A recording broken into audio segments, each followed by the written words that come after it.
Hello guys, my name's Scott Bartlett, but people like to call me Scotty, most other wranglers really. We'll be getting Mitchell, or Marshall like to call him, to talk about all the little bits, like little rig bits he uses on the lakes in Hertfordshire. And then in episode 1 part 2 we'll be talking about the rods, reels, the end tackle and the bite lumps I use to get my rods right out, like long distance casting. Oh look, Mitchell's here now. Hello guys, Scott's already introduced me, but I'll say it again. My name's Mitchell Marshy Marshall. Don't know why they call me Marshy, it's just a carpy name, you know. Right, to start off with the rig bits, I'm really fussy with my hooks, you know. And I haven't found a good hook in ages, so to start you off is the quarter wire gate. That's the size 8. The reason why I like the quarter wire gate is because it's not too noticeable on the bottom of the lake, you know. It sort of blends in with any bottom. And the size 8 is because, like I said, it's not too big, it's not too small, and it's very hard to fish to find. They're microbarb them ones, but I don't really use microbarb, to be honest with you. I use barbless. The reason why I've got the microbarb with me today is because I'm fishing a lake where there's no rule with barbed hooks or not, so that's why I've brought them along with me today. The reason why I like to use barbless hooks is because most lakes, as you know, kind of Euro fishermen, you fish with stuff like that, don't you? You fish with barbless hooks because every lake has rules, don't they? You know, with barbed hooks. So that's them. The next bit I'll talk to you about is the shrink tube. That's the Safe Zone gravel shrink tube. The reason why I use shrink tube is because it's a kicker really for the hook to set the comb into the fish's mouth, potentially the bottom lip. With the weight of the lead on that, it just gives it a kicker even more into the bottom lip. The next bit is the link loop.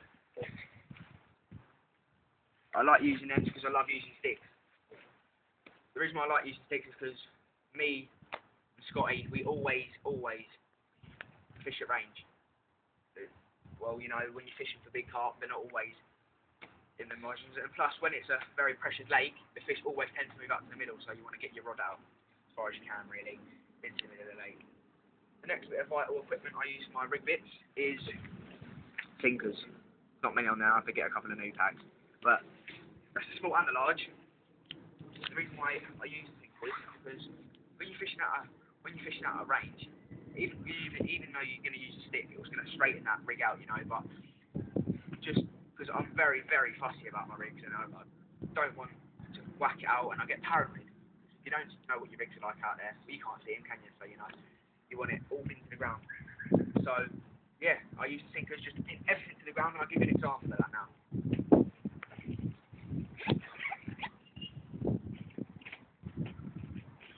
Just one of the rigs I'll show you. It's got a link loop on the end. Right.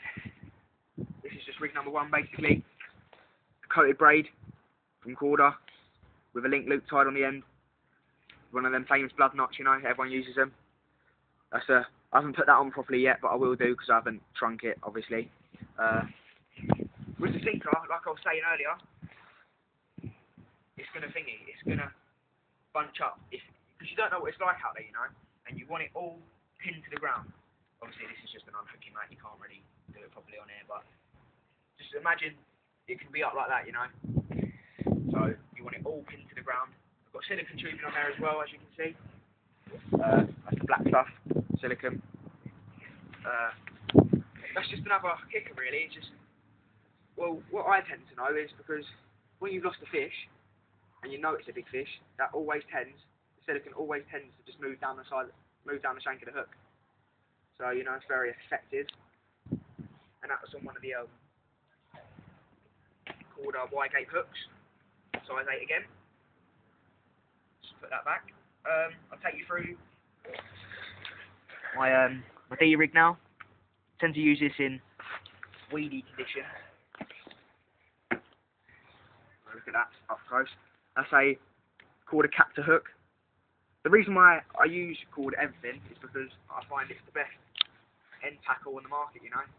I've never seen anything better than it. So, as you can see, it's got one of them Corda rig rings on it. So I tend to tie that normal whipping knot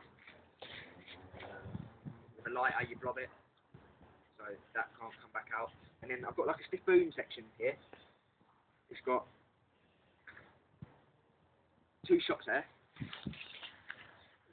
That's vital you get all that down in the weed, because even the slightest bit of weed can move this hook cut. You can be fishing like that and the carp will just spook straight off that.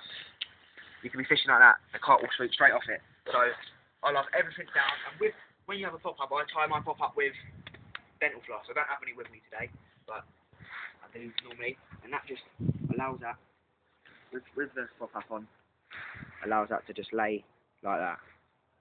And that is very stiff indeed, and that's just going to be up like that. The rest of the rig's going to be like that, and that's going to be like that. The stiff boom section just allows that hook to go in even more. I'll take you through another pop-up rig. I use this on gravel. Just put that back.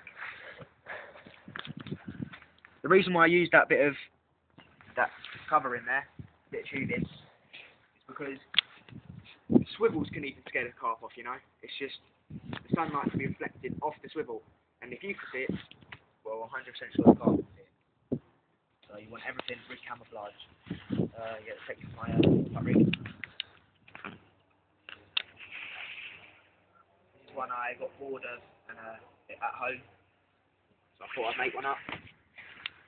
Just the usual normal knot, coming through with braid, little swivel on the end.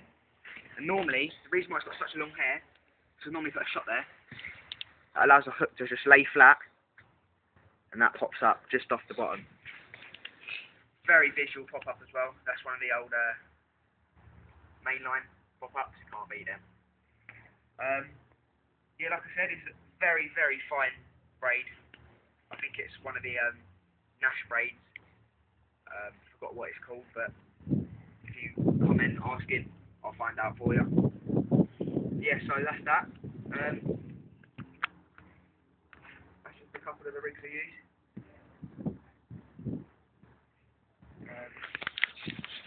And that's another very small pop-up I use. This is the rig normally. That's the 2 small sinkers on it, with a little bit of sink tubing on it. Yeah. See that? Right. The reason why I use that, like I said, it covers up the swivel. When I put that on a link loop, it's fine. So that's that really. That's the see-through tubing border. Very, very small kicker that is. Just very, very small. So I usually use this as my pop-up rig. It lays flat on the bottom. That comes up. Yeah, very effective. Having us fish on that rig. So that's that. And as Scott was saying, that's my rigs. And thanks for watching. And I'll move on to part 2. Thanks for watching.